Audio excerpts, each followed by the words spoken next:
राधे राधे दोस्तों, आइए 11वां अध्याय पुरुषोत्तम मास महत्तम का सुनते हैं। मंगलकारी देव तुम मंगल करो गणेश, जगवंदन तुम्हारे करे काटो सबके कलेश।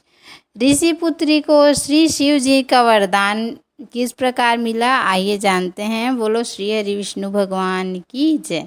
नारद जी बोले, हे महामुनि, वह कन्या ने गर्मी में प्रचंड धूप में अग्नि के बीच बैठकर और हेमंत तथा शीत ऋतु में ठंडे जल में बैठकर तपस्या करती थी।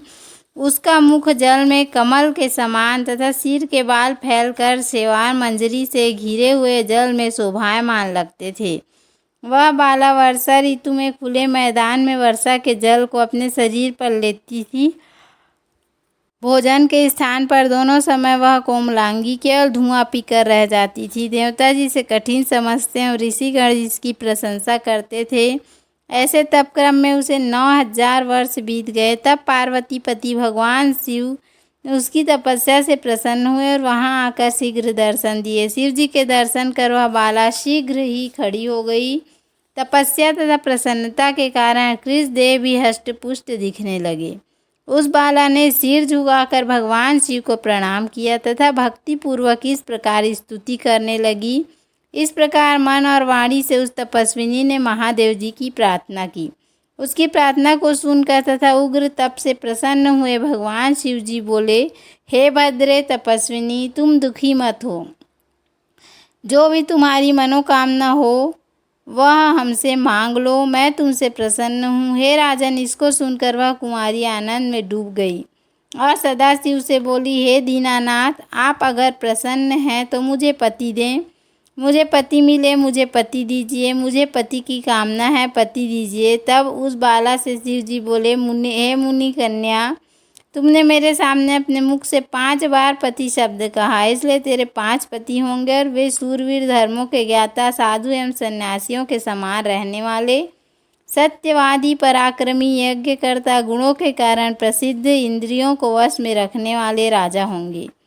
श्री कृष्ण बोले। श्री शिव जी का यह अप्रिय वचन सुनकर वह बाला झुककर कातर स्वर में बोली, हे सदाशिव, प्रत्येक स्त्री का एक ही पति होता है। 5 पतियों वाली एक स्त्री कहीं न देखी न सुनी। हे कृपा निधान, हे प्रभु, मैं आपकी शरण में हूँ। यह सुनकर भगवान शंकर कहने लगे, हे भीरू, तुम डरो नहीं। आगे के जन्म में तपस्या के बल से तू माँ के गर्भ द्वारा उत्पन्न नहीं होगी। उसी जन्म में तुझे 5 पति प्राप्त होंगे। उन पतियों के साथ अनेक सुख भोग कर तू परम पद को प्राप्त होगी।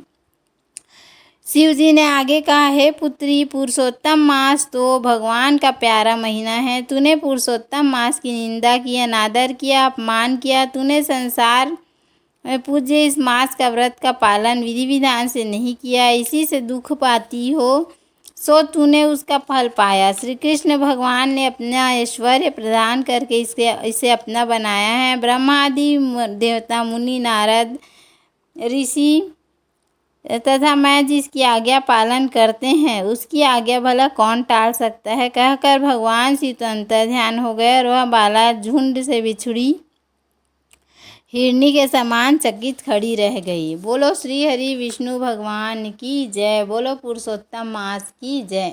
अगला अध्याय हम कल सुनेंगे। धन्यवाद। राधे राधे।